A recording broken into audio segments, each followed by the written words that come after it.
প্রিয় শিক্ষার্থীরা, আজকের এই ভিডিওটির মাধ্যমে দেখিয়ে দিব কিভাবে আপনি অনার্স তৃতীয় বর্ষের রেজাল্ট বের করবেন। এর জন্য আপনাকে আপনার ফোনের মধ্যে থাকা যে কোনো একটি ব্রাউজার ওপেন করে নিতে হবে। আমি আমার ফোনের মধ্যে থাকা গুগল ক্রোম ব্রাউজার ওপেন করে নিচ্ছি।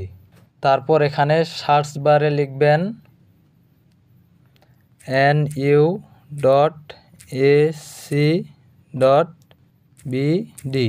তারপর সার্চ করবেন। সার্চ করার পর এখানে রেজাল্টস নামে একটি অপশন আসবে, এখানে ক্লিক করে দিবেন। তারপর এখানে এটি একটু বড় করে নেবেন।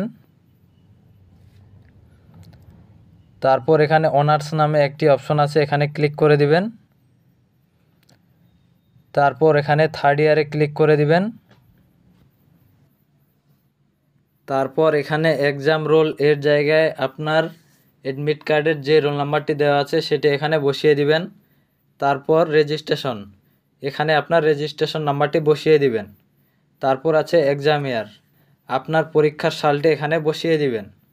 তারপর নিচে একটি কোড নাম্বার দেওয়া আছে, এই কোড নাম্বারটি নিচের ঘরে বসিয়ে দিবেন। বসানো হয়ে গেলে সার্চ রেজাল্টে ক্লিক করে দিবেন এবং সাথে সাথে আপনার রেজাল্টটি পেয়ে যাবেন। রেজাল্ট প্রকাশিত হওয়ার পর অনেক সময় সার্ভার জ্যাম হয়ে যায়, যার কারণে রেজাল্ট দেখতে একটু অসুবিধা হয়। রেজাল্ট দেখতে সমস্যা হলে ট্রাই করতে থাকবেন, এভাবে আপনি খুব সহজেই রেজাল্টটি পেয়ে যাবেন। ধন্যবাদ সকলকে।